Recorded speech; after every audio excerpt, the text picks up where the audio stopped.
Brock Purdy has thrown 7 interceptions in the last 2 practices. My dad and I will discuss why he tends to do this in practice but not games next on the Cohn Zone.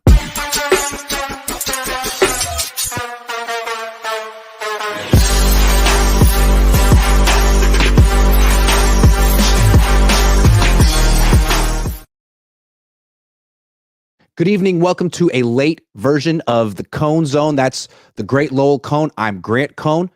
The 49ers just wrapped up the second padded practice of the offseason, and for the second day in a row, Purdy threw a lot of picks. We've seen him do it before. It didn't really translate to the regular season last year. So why don't we start with the news of the day? Brock, this is a pattern with him. He throws lots of interceptions every once in a while in camp. First of all, are you concerned about it? Well, how many did he throw today? 4. Were they all his fault? 3 of them were. Okay. No, I'm not concerned about it. He's a good quarterback. He's a good quarterback. He may have been working on some things that we don't know about. Also, he didn't have Trent Williams, which in real life makes a big difference, and he will have him in the regular season. It's not like he's not going to have him. So, no, I'm not worried about it, but I wonder, why does he do it? Yeah. I think it's an interesting question. Why is this the thing in practice and not games? Also, don't forget that Ayuk's not out there. He'll have Ayuk eventually as well. So I think there's a few things. One, like you said, he's probably more aggressive in practice. He's probably trying things, seeing who he can trust and what he can get away with. That's all part of it. Also, the Niners defense is really good. It's a really freaking good defense. And when Purdy has gone against the best defenses in the league, this entire offense, when they've gone against the best defense in the league, they've struggled. So that's another thing. But also I feel like we've seen this in practice. He often doesn't have all of his supporting cast around him. 1 or 2 guys will be holding out, or maybe one guy has the day off. So it's like half of the crew. And that's not nearly as big of an advantage as he normally has.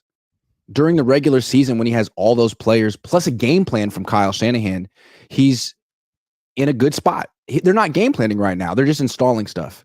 So his job during the season is find the guy who's open and deliver accurately and on time. On this team, someone's always going to be open, almost always. With all 5 of those guys, all 5 eligible receivers are really good. So Brock's perfect for this team. But once you start taking guys away, we don't really know what he looks like. We haven't seen very much of it. And I think that's the question for next year. Is he worth $60 million? Well, if you pay him that, then you have to take some of these players away. And how does he perform if he only has 4 all-pros around him as opposed to 6? And I think that's something you see a little bit more in practice. Guys get the day off. He's working with half a team, and it's going against good defense. I have a relevant question. Do you think Kyle Shanahan frets when he throws 4 picks in a practice? Hell yes. He's the coach. It's his job to think about what could go wrong. And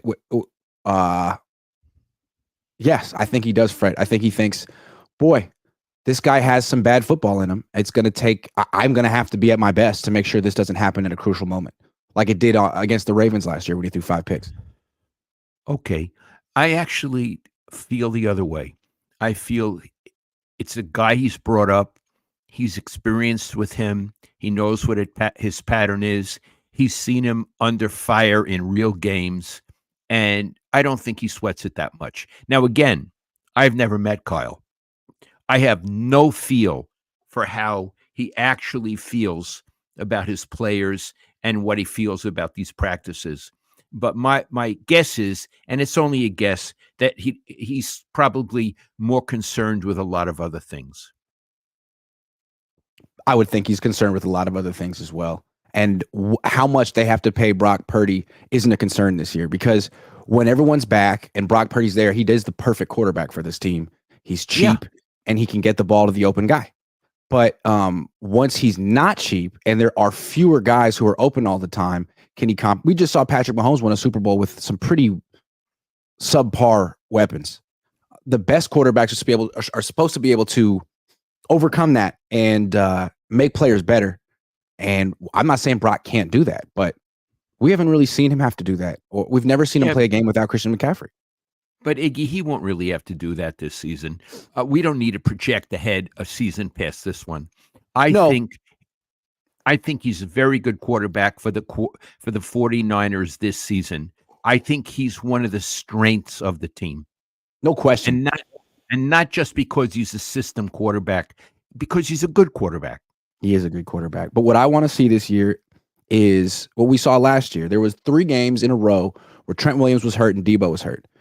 And Brock only had Juszczyk and Ayuk and Kittle and McCaffrey and Jennings. And he lost 3 games in a row and didn't play that well. Does that happen this year? If he loses Kittle and Debo for 3 weeks, what happens?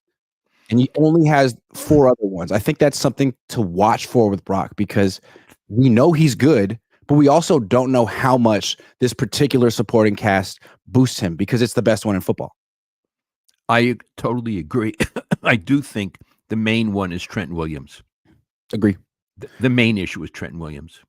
The other guys, of course, are important, but the left tackle is the most important. Agree. For Purdy. Agree. I also feel that the fact that they always have 5 good eligible receivers on the field at a time means you kind of have to play them straight up. You can't really double one guy. You can't say, we're not going to let this guy beat you, because that guy will beat you. If you don't want to let Ayuk beat you, McCaffrey will beat you. So you kind of have to either just have a great defense or just lose. You have to play straight up. You can't load the box or double the receivers. That puts the quarterback in a good position. But we'll see what he does. He's a very aggressive quarterback. He's not a game manager. I agree. He's not like Alex Smith, who has to see it and then he throws it. He'll throw it with trust and faith, which is what you call anticipation. I also think that he's better against zone than man coverage. Yep. Agree. Because although he's an accurate thrower, against man coverage, where you can put it is reduced. Yeah. It really you have to be Joe Montana. You have to be able to put it between the numbers or wherever. And I'm not sure he's as good against that kind of coverage. But, it's hard to do man coverage. And if a crummy team does it, he would take them apart. Right. It's hard to do man coverage, especially against the Niners, because you have to have 2 or 3 good cornerbacks, plus a linebacker or 2 who can cover McCaffrey, plus a safety who can cover Kittle. And if you have one bad matchup, then Purdy can punish that one. But when they faced the Chiefs in the Super Bowl, the Chiefs had a better defense than the Niners. They could match up man-to-man, and all of a sudden Purdy was in a tough spot because he had terrible pass protection. He didn't have much time to throw, and his receivers weren't getting open quickly. And what's he supposed to do? Right.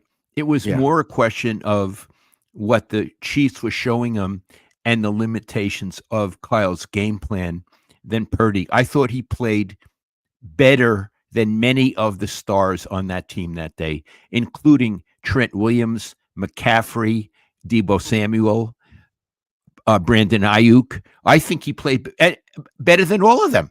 Yes. Yes. He absolutely did. He really did. I still feel that if you put a lot of quarterbacks on this team, gave them $1 million and said, play with all these all pros, they'd look good and they'd win a lot of games. And we need to see if Brock Purdy can be more than that. We know he's not a system quarterback or a game manager, but he has by far the best supporting cast in football. And in practice, he doesn't. And it's a different result. That's what I'm saying. It would be if they ever, I'm sorry, I got a little cough.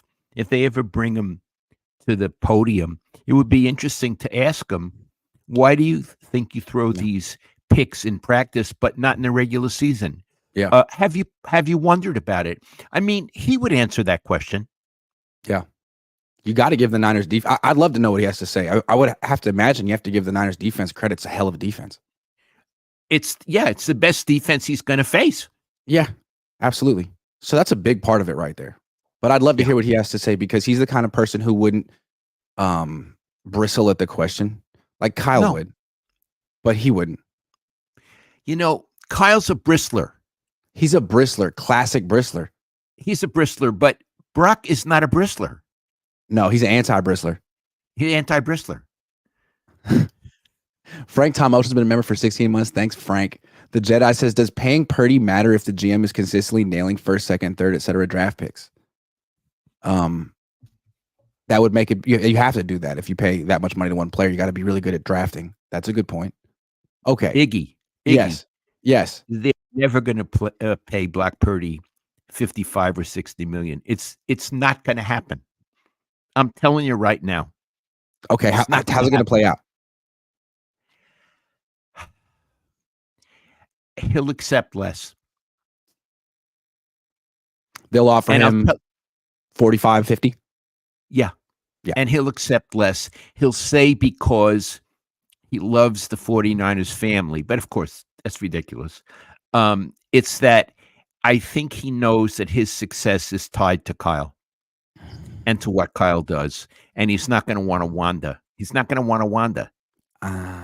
As opposed to, say, Brandon Ayuk, who's made it his mission this offseason to say that his success isn't tied to Kyle Shanahan and Kyle's holding him back and he could do better if he had more targets and yada, yada, yada. Brock's not going to do that. I don't think Kyle is holding him back. I think Kyle's treatment of the offensive line is holding Brock back, but I don't think Kyle is holding him back. That sounds extremely reasonable. I wouldn't be surprised if you're right.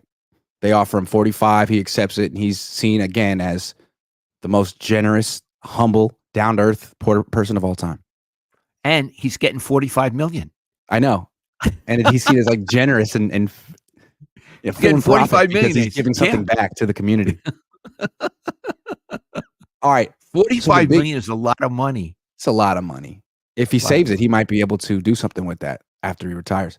So the big story today was Brock Purdy throwing a lot of picks, but almost as big of a story today was Tanner Mordecai throwing 2 passes. His first 2 passes of training camp. This is the undrafted free agent quarterback, and he's built a little bit like Brock Purdy. They kind of have the same size and stature, but he throws hard. He's got a strong arm. He's a good athlete.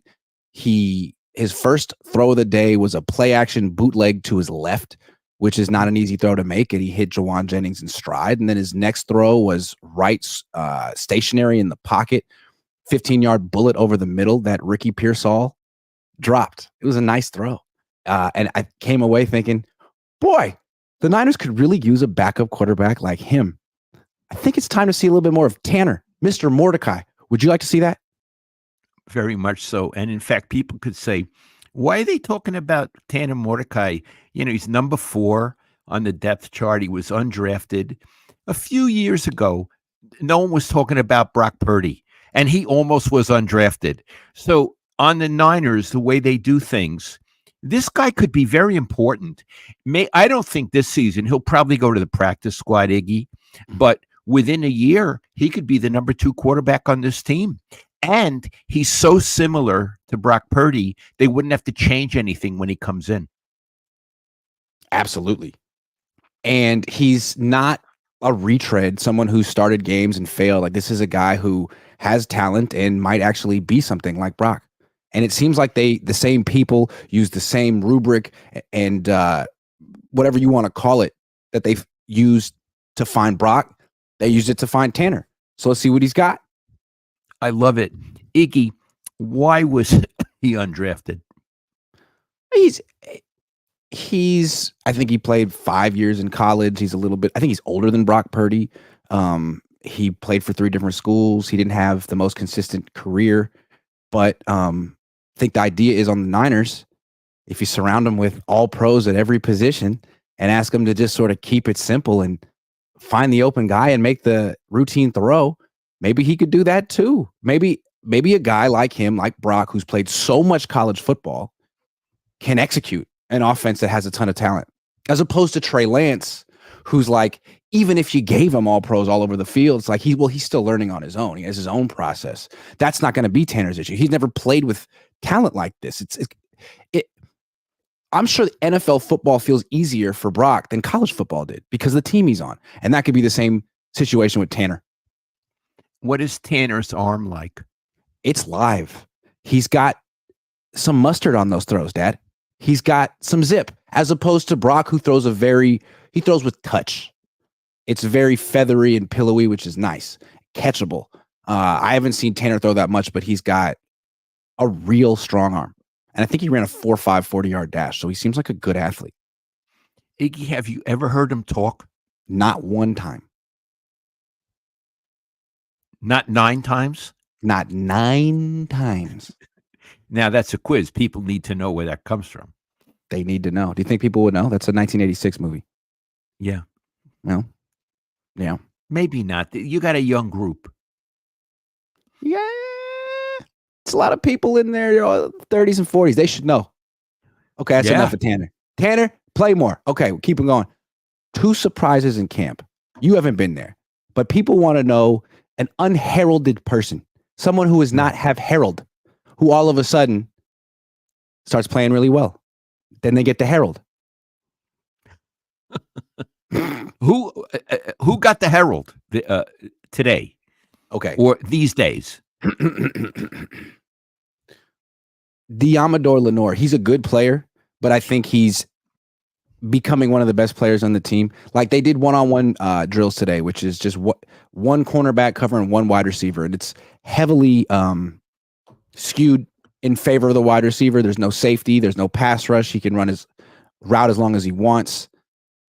Hard to lose that one if you're a wide receiver. Diamador Lenore went against Debo twice today, intercepted one pass and knocked away another.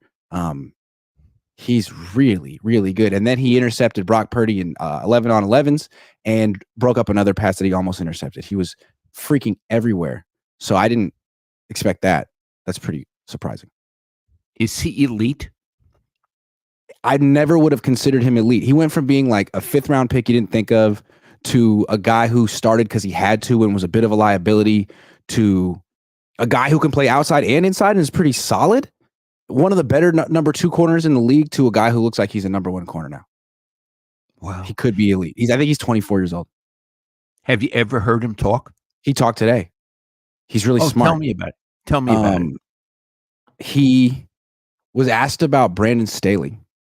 What do you think of Brandon? And I noticed that during practice, Nick Sorensen is away from the players calling plays next to Kyle. Staley's with the players on the sideline. And he has like a long running dialogue with Lenore whenever Lenore's not on the field. Like they're like talking through every play.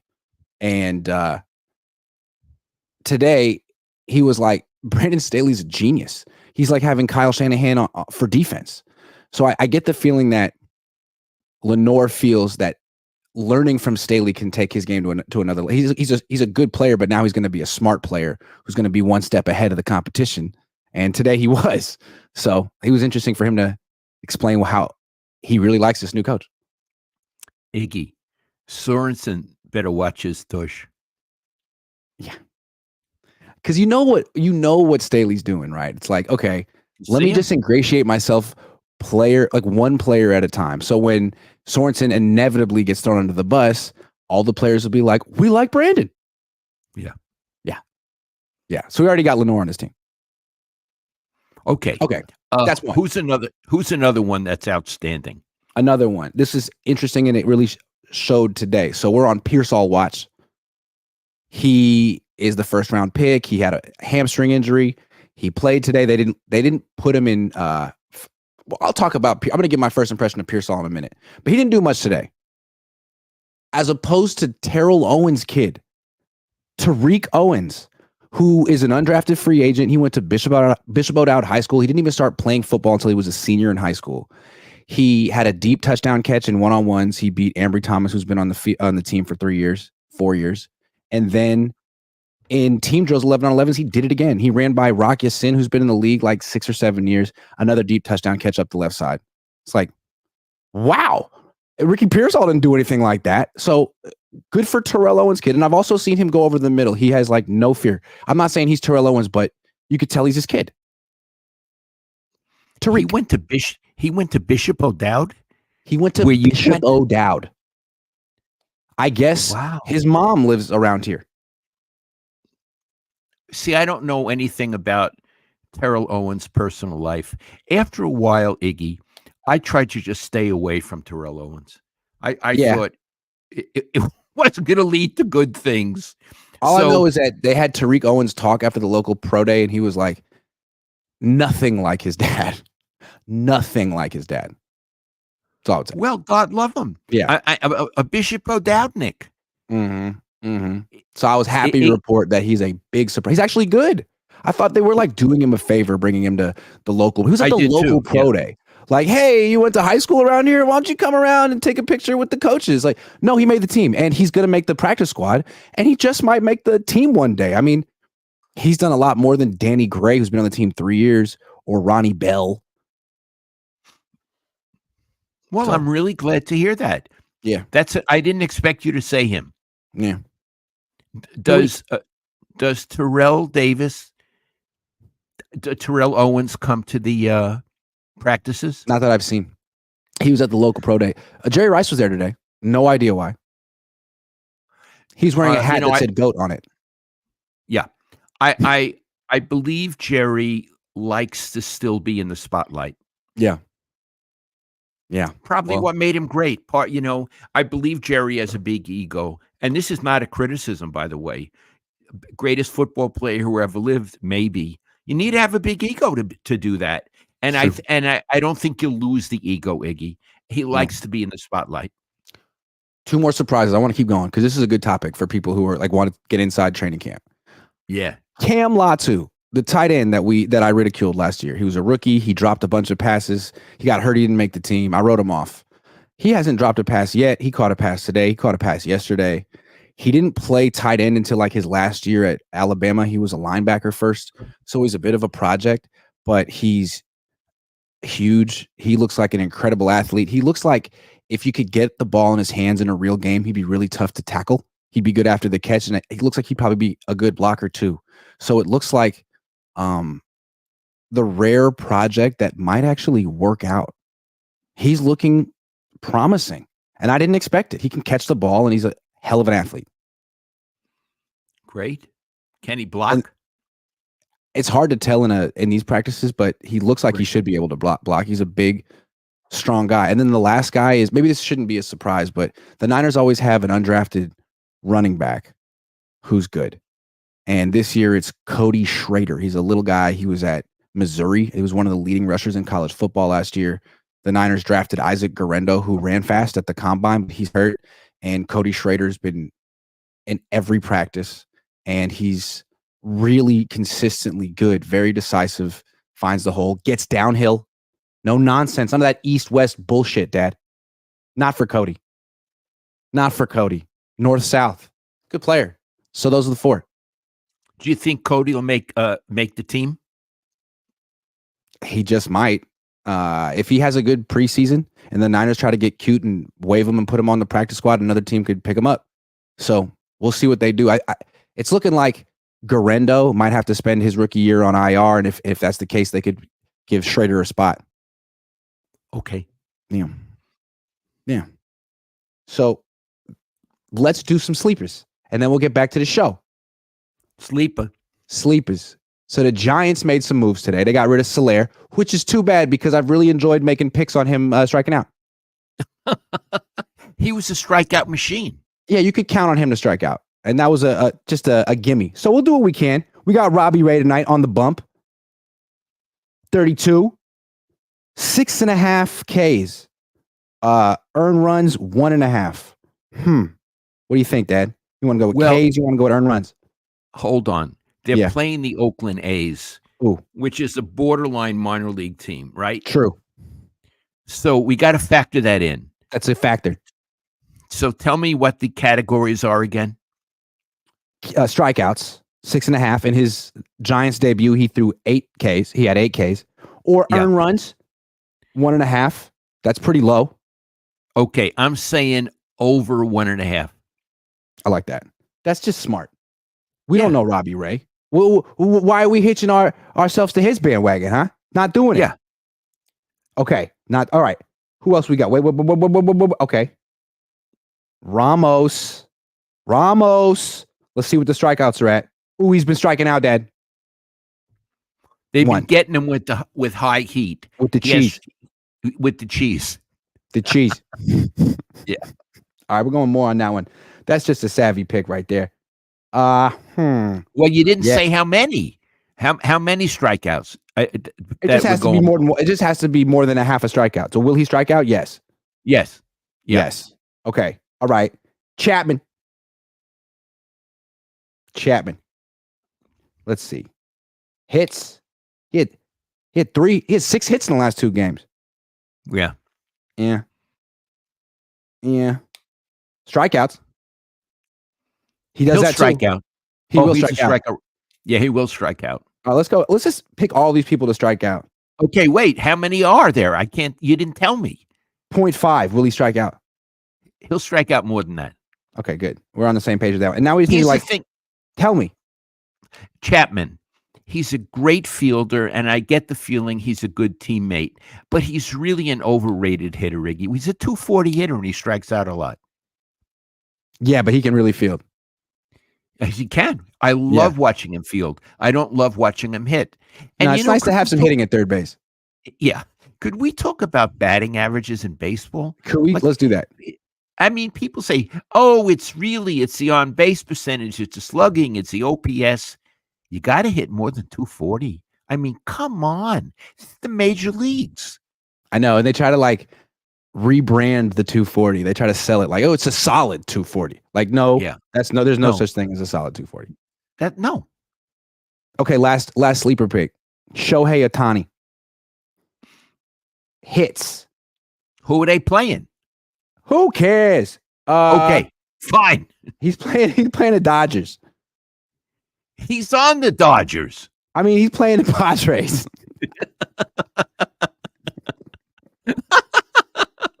They're going to lend them to the Padres for tonight? All right. Okay. Shohei Ohtani against the Padres. 1.5 hits, more or less. Do they got home runs? Home runs. Yeah. Will he hit one? Yes. He's due. Yes. He's due. All right, let's make the picks. Let's lock it in. He's great. He's great. He's great. He's a hell of a player. Flexing it. $10, big money. Submit the entry. Let's see if I've won any recently, because I've been winning. No, I didn't win that one. But this one we're going to win, Dad. I'm feeling pretty good about it. And if you guys want to make some picks, use the promo code Cohn, COHN, and get a deposit match up to $100. All right, that's enough of the dollars. Let's talk Pearsall. Ricky Pearsall. It's not his fault that he's been underwhelming so far. He's been hurt, but I'm kind of surprised. They're going very slow with him.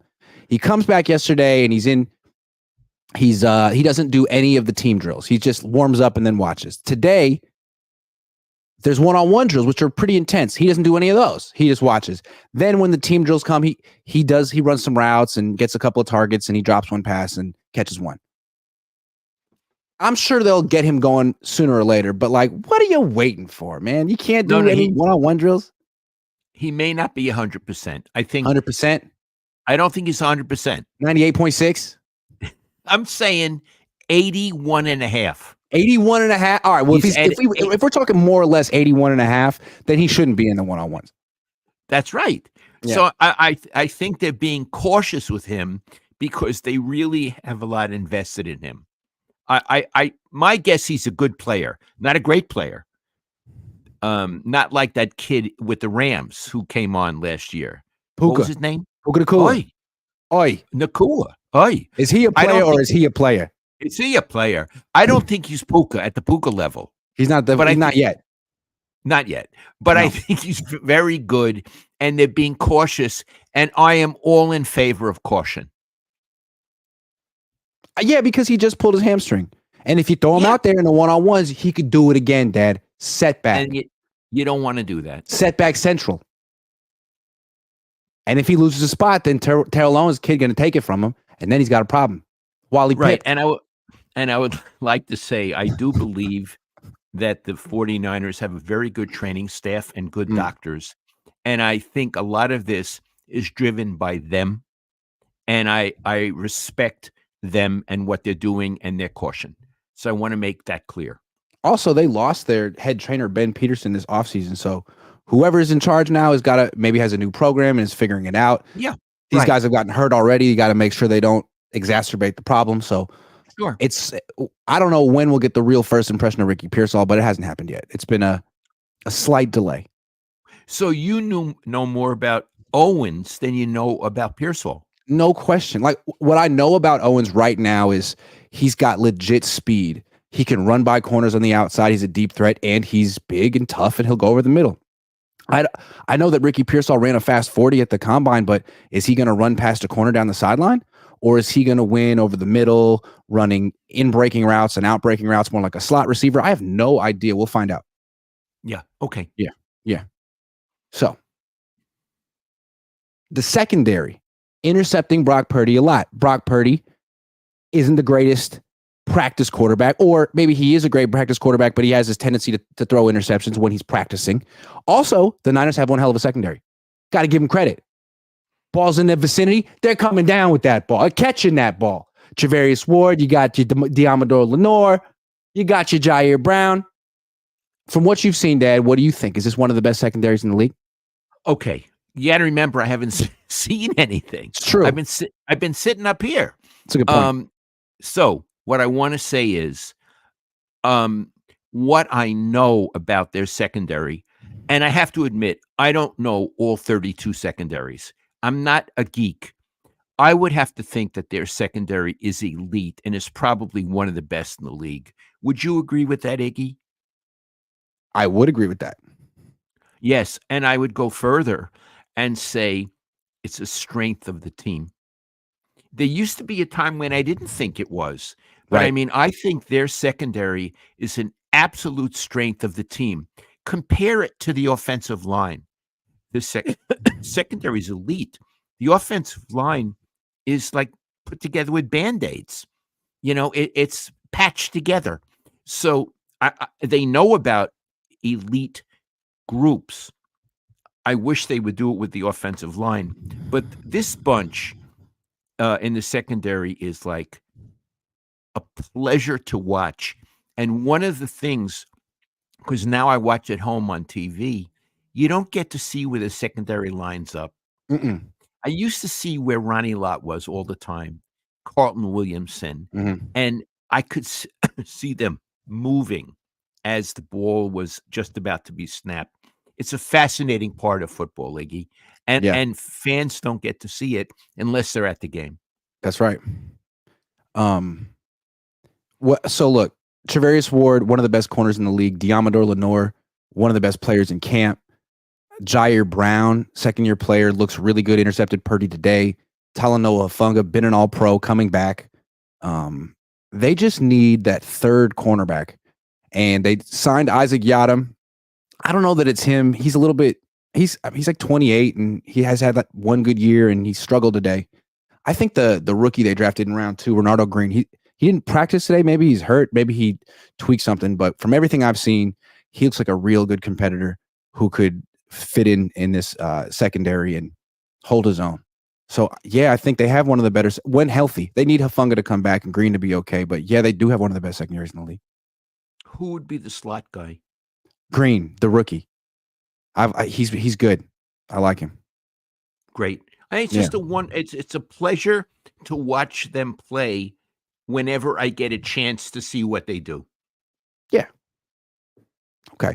Let's talk Kyle Shanahan, even though he's not really in the spotlight right now. It's more the players, but I think it would be fun to what would be the word? Take stock of all of his strengths and weaknesses. So we just have them on the table, and people understand that we're fair and balanced, that we can actually identify every single strength and weakness he has. So I want to go back and forth, Dad. Why don't you start? Sure. He does a really good job of building an opening script for a game planning and putting together those first 15, 20, 25 plays. That's what I was going to say. I think no, it's okay. And I do think there's a downside to it, but we're going to come down to back to that later. I think his scripting is a pleasure to watch, and it's watching his mind work through the plays. I think he's one of the best in the league at that. Maybe the best. I don't know, but certainly one of the best. So, yeah, I would say that. I would say another strength also tied to a weakness, and we'll get back to it. I think he's a player's coach. Mm. I think he likes his players. He likes certain players. Yeah.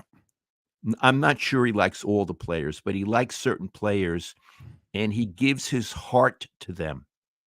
And I think they know it and feel it, and they want to play for him. So I think that's a strength. Some coaches don't get close or can't get close. He can get close and still win. Yeah, I like that. Also, he's done a really good job of sort of adopting his dad's offensive system and scheme and evolving it, making it still cutting edge. He's added a lot to it. And if teams are looking for the number one system, not the number one coach, but the number one offensive system in the league, it's his. If you're looking for a system, If and you're that looking for a again, system, and that he again has ties into developed like the cutting edge system. yeah. Mhm. I'm going to say another thing about him, and that I really admire. He has good coaches all the time. Yeah. There are certain coaches who are afraid to have great coaches around them. You saw for years the Raiders had just crummy coaches. Crummy coaches.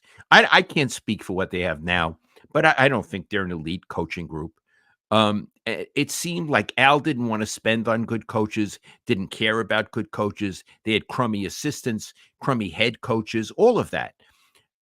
Kyle is not threatened by talent. I would assume in coaches' meetings, I've never been in his coaches' meetings, he at least listens to other people.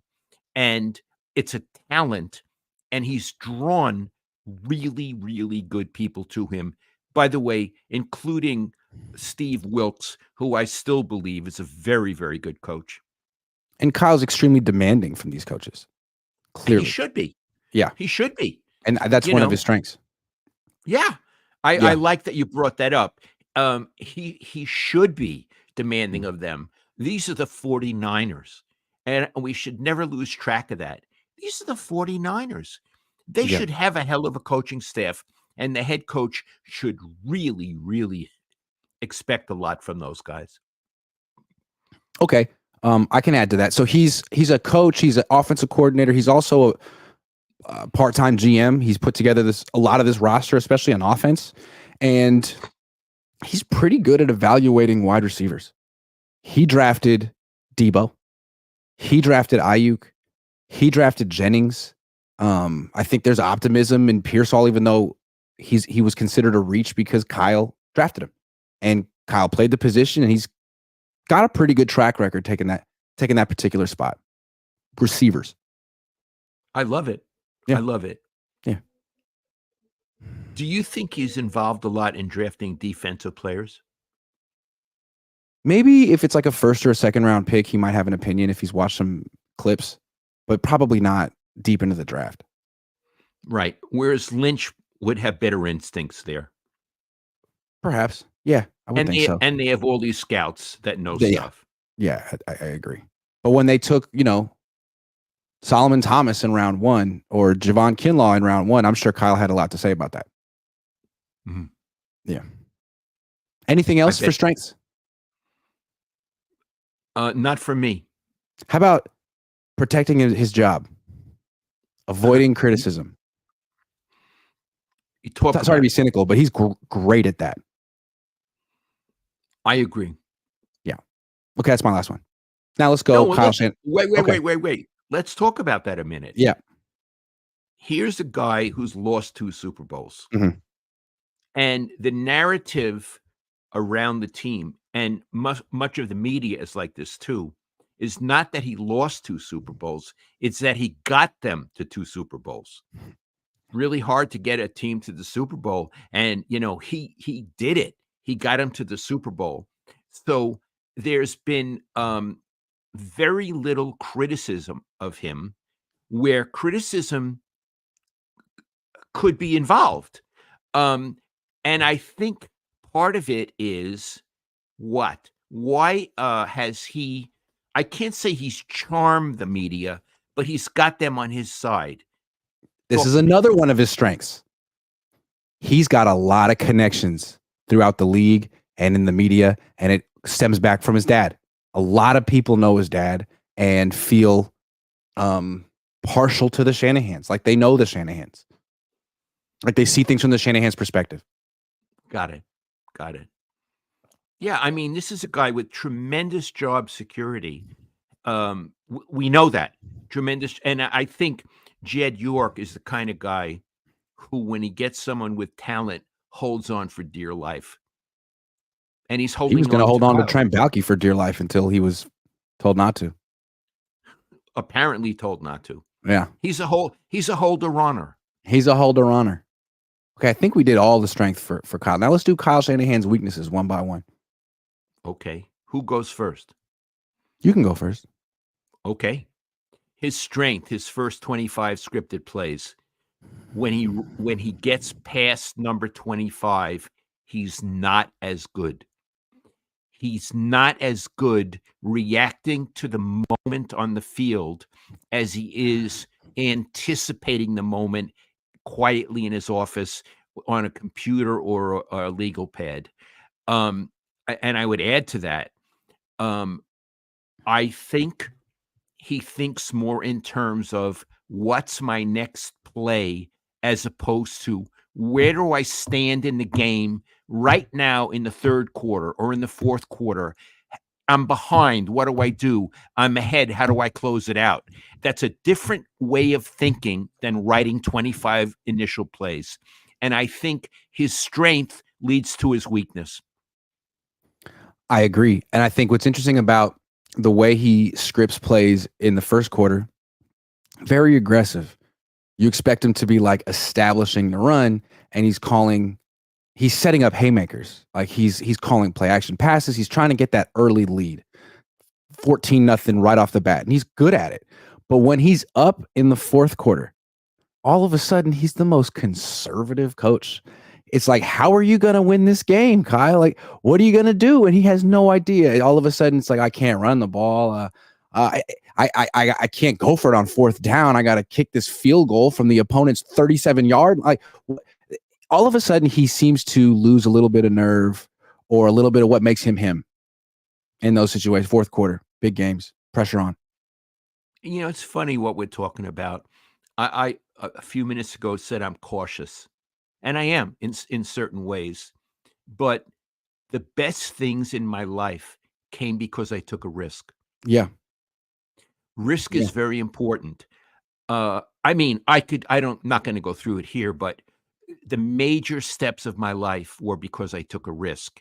And I think the Super Bowl is a major step of your life, and there should be a certain amount of reasonable risk taking.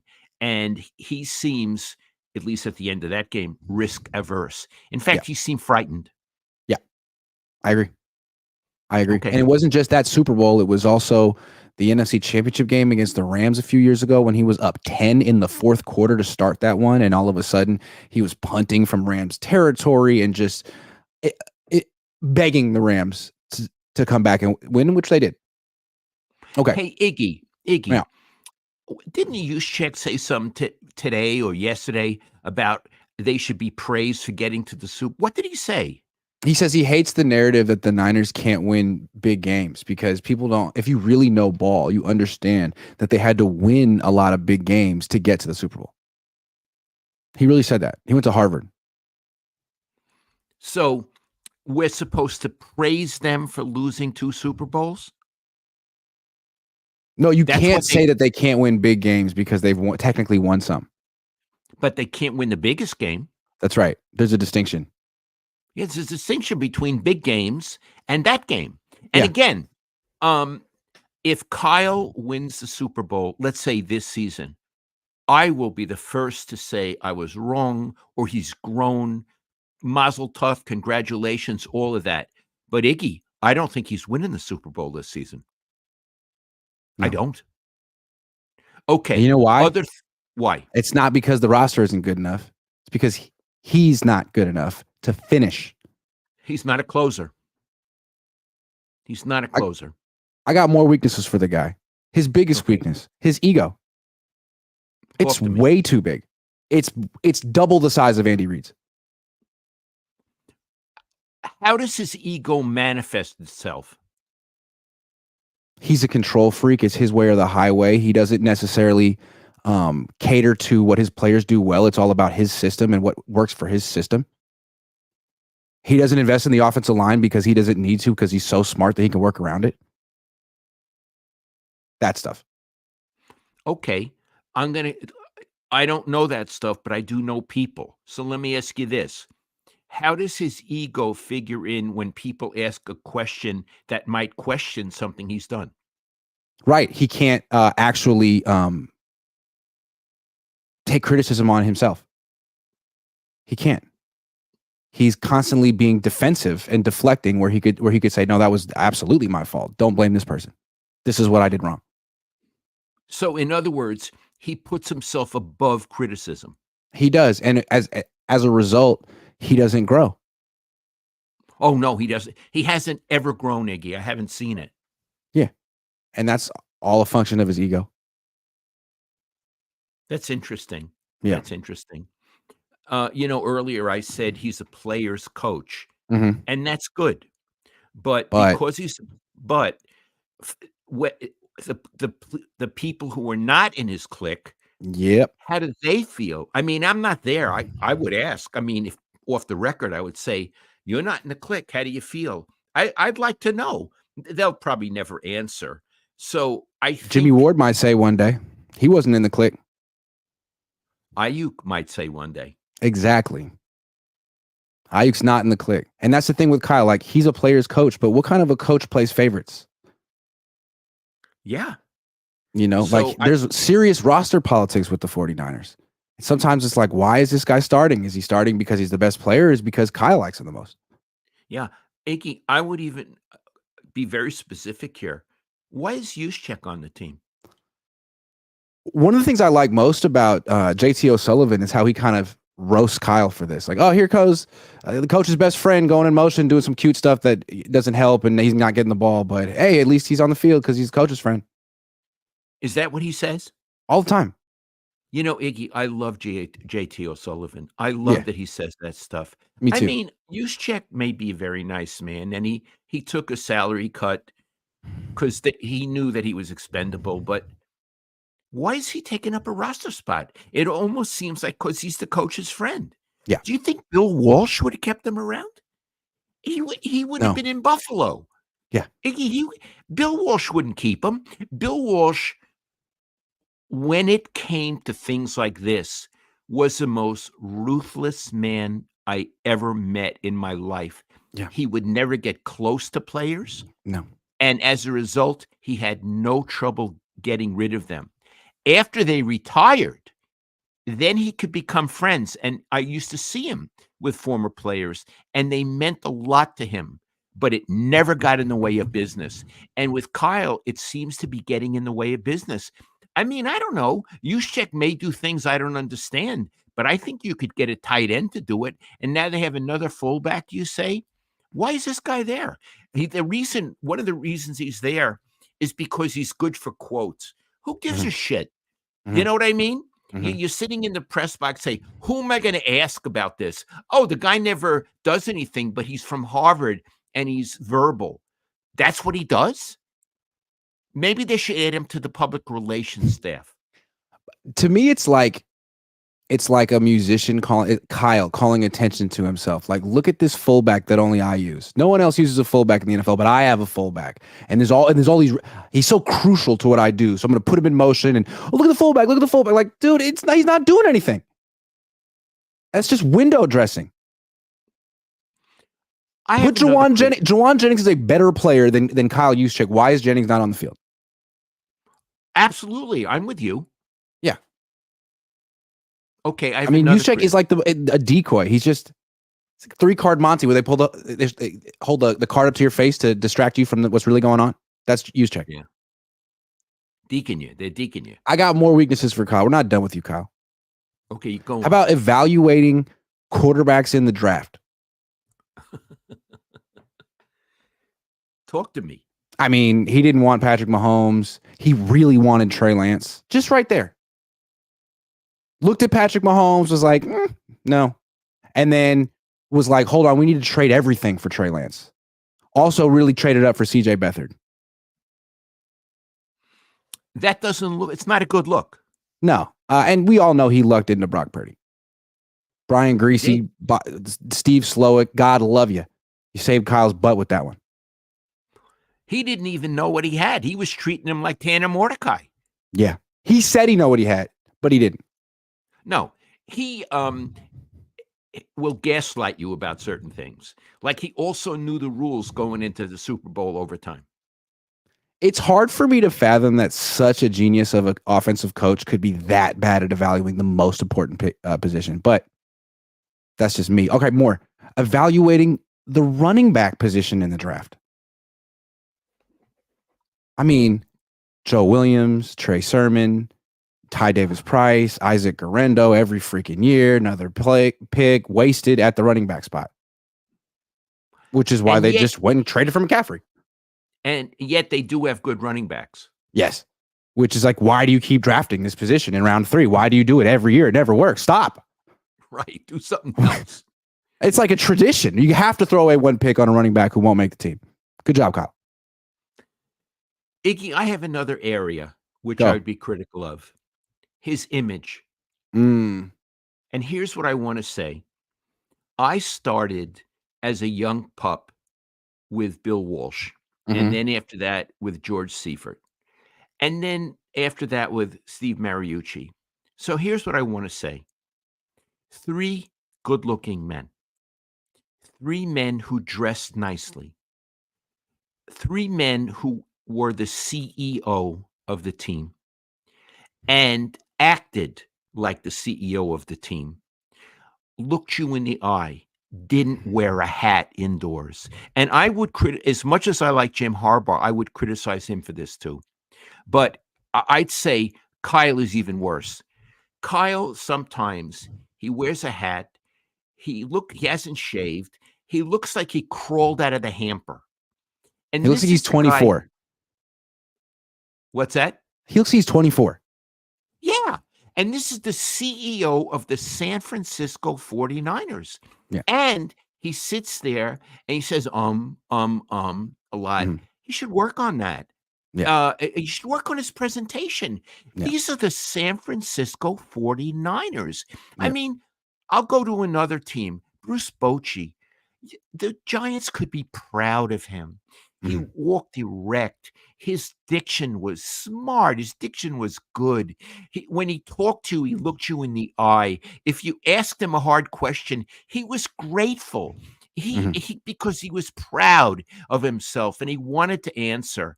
I once asked him privately about some pitcher. I said, he looks like his arm is hurt. He said, Lowell, this was late in the season. He said, Lowell, this time of year, every one of my pitchers' arms hurt. That's baseball. He didn't get pissed at me. He didn't say, get out of my office. He explained it to me. He represented and he won 3 World Series and then a 4th in Texas. He was someone who really represented the Giants exactly how you wanted that. And Steve Kerr with the Warriors. Oh my God. He's another one. He's always well groomed. He's always well spoken. He's always shaved. He's always active. You know, he's sitting and he's talking. Kyle is like this. He's sitting back in his chair. You feel he's going to tip over. Yeah. And I think this is the representative of San Francisco 49ers. Take a shower. Put on some nice clothes. Take the freaking hat off. Have a nice haircut. Improve your diction. That's how I feel. Vince Lombardi wouldn't come off like that. Like Brock Purdy presents better than Kyle. Absolutely. No question about it. Trent Williams presents better than Kyle. And so for Robert me, Saleh and D'Amico Ryans always presented better than Kyle. So did Steve Wilkes. Correct. Absolutely. Thoughtful, dignified, never got angry at a question, never got defensive. You're the head coach of the San Francisco 49ers. Grow up, improve your image, because your image is the 49ers image. You're the one who's the spokesperson. Anyway, Iggy, when I watch him, I think, why hasn't Jed talked to him about it?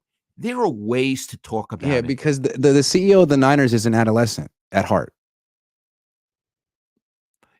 I don't know him. Is he? I mean, that's what he presents. His presentation is adolescent. It is. It's like a 17-year-old with the hat. Yeah, like, isn't it cool? I'm running a team and I don't play by the rules because I'm kind of young. Like, you're not that young. You're 45. You're almost 50. You could do a little better. You're extremely rich. You could, get someone to shave for you. Iggy, people who are 45 years old have gone in the army and fought in combat, and some have given up their lives. And when they get out of the army, they have dignity, and they walk with great posture, and they are really attentive to their looks, because they know that they represent the Army or the Navy or the Marines or the Air Force. He represents the goddamn 49ers, and he should live up to it. In that movie, the Social Network, that's about Mark Zuckerberg starting Facebook, there's a moment where it's really getting big, and he makes a business card and it says, "I'm the CEO, comma, bitch."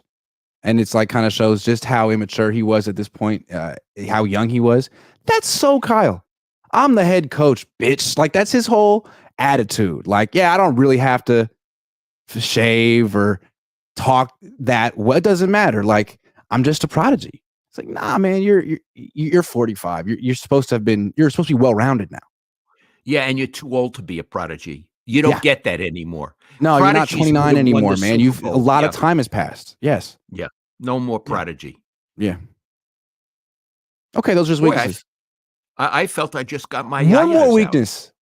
Out. Okay. He really doesn't trust young players or play them unless he absolutely has to. He's always going to go with the older player over a younger player because the older player knows the system better, and that's a crummy way to develop players, and I don't think Bill Walsh was that way. I don't know. Actually, that doesn't bother me. Again, I say I'm cautious. Let's say maybe we disagree on that, okay? Okay. I'm okay that if you want to play, you really, really have to earn it, and you have to get over this boundary that the coach puts up. I don't have a problem with that. Can I have an example, though? It's like he said Brock Purdy was the best quarterback on the team, and he knew it his rookie year. He didn't play him until he absolutely had to. Yeah. Well, that's what I'm talking about with him. Here's what I'm saying, because he didn't know it. He said he knew it, but that's gaslighting. Yeah, it's true. He didn't know it. He only used him, Iggy, because his back was against the wall. And then he acted like, oh, I knew this. Which is so admirable when someone does that. I love that. Yeah. Okay, let's take some super chats, and then we got to talk about some Substacks. My real name says, "Hello, Papa Cohn. Can you tell us anything about Joe Montana or Steve Young in practice? Were they dominant?" Yes, they were great. They were serious, and they were great. Yes. Lil Will says, "Lol, I'm loving your Substack." Oh, thank you. I just put one up. I got to tell you, Iggy and I were going to do this, but I don't know how to actually post it. So he came by and posted it for me. And I just put one up about the most profane, dirtiest news conference I was ever in. There is so much cursing in it that if you don't like that kind of stuff, you probably shouldn't read it. But it's really just very much of it is like a transcription of a press conference that happened 40 years ago that it would never, ever, ever happen again. But this was a typical Frank Robinson press conference. Right. And Iggy, it's legendary in the media here. Not the young people, but in the older guys, it's legendary. Frank Robinson grew up where? Oakland. He went to McClymonds High School. That's right. Just wanted to say that. Kev F, off topic. Yeah. Are you familiar with Andy Dolich's work? Never heard of him before, but his book is fantastic, and a tragedy playing out next month. I haven't read Andy's book. I know Andy very well. Andy used to be an executive with the Oakland A's. He also was an executive with the 49ers. A couple of years ago, I got inducted into the Northern California Jewish Sports Hall of Fame, and Andy is the one who was the master of ceremonies for that. I know Andy very well and like him very much, and I'm glad to hear that his book is good. Yeah. Yeah. The young Montanus has been a member for 35 months. Thank you very much. SF Bay Drummer says Jed York is Billy Madison owning a football team. I like the movie Billy Madison. That's an underrated movie. Drop the Shanahan diss track already. Is Billy yeah. Madison, is that with the golf? Yeah. Yeah. That's a funny movie. Yeah. Wait. No, that's Happy Gilmore is the one with the golf. Billy Madison's the one where he goes back and does school all over again, K through 12. Got it. Yeah. Someone just said drop the Shanahan diss. Yeah. Hold on. Who said it? Who said it? M. We're not fans. You want to be a fan, go to David Lombardi. Yeah. Go to him. We're not fans. We are critics. And first of all, if you paid any attention, we spent a lot of time praising Shanahan. We were completely balanced. You're allowed to criticize somebody. If it hurts your feelings, don't ever watch us again. That's right, M. Jesus says at Papa. Kyle says they should have gone to the Super Bowl in the year Purdy got hurt, but I say Niners should have lost versus Lions and Packers. All I want to say is he said they should have gone to the Super Bowl the year he got hurt. How does he know? They didn't go to. All I know is they didn't go to the Super Bowl. Is he God? Does he have more insight that Iggy has than I have? All I know is there was a Super Bowl and they weren't in it. Saying they should have gone is what they say in baseball is horseshit. Yeah. That's their term, horseshit. And it's like in any other sport, a coach who says we should have won the championship this year, but we didn't, he would understand that he's incriminating himself. You're saying it's your fault. But Kyle doesn't get it, and people don't get it, which is amazing to me. One more thing about Kyle's weaknesses before we move on and we end the show. We were talking about presentation. I think that is such an important thing because it was an issue with Harbaugh, but not like with Kyle. Harbaugh, he wore the same clothes every day. He wouldn't wear a suit to the Super Bowl, but essentially his presentation was business. Like Kyle, it's not just at the press conferences. It's like, you guys, I'm not going to get into it, but everyone remembers the week of the Super Bowl. His presentation at media night, the first night, was a little strange. And those are things that he needs to answer for and work on. Okay. Right. And you never had that. You never had that with Jim. It's like, what? You don't have that with Andy Reid. Right. Yeah. Okay. Well, this was spirited. What a show. Hold on. Jaleel D says, let's go, Papa Cohn. Clap back. LOL. That was good. That was a good clap back. M deserved it. What I did was a clap back. It's called a clap back. Yeah. I didn't know. Okay. Thank you.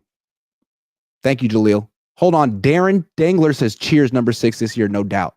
No doubt. Wow. And you know that.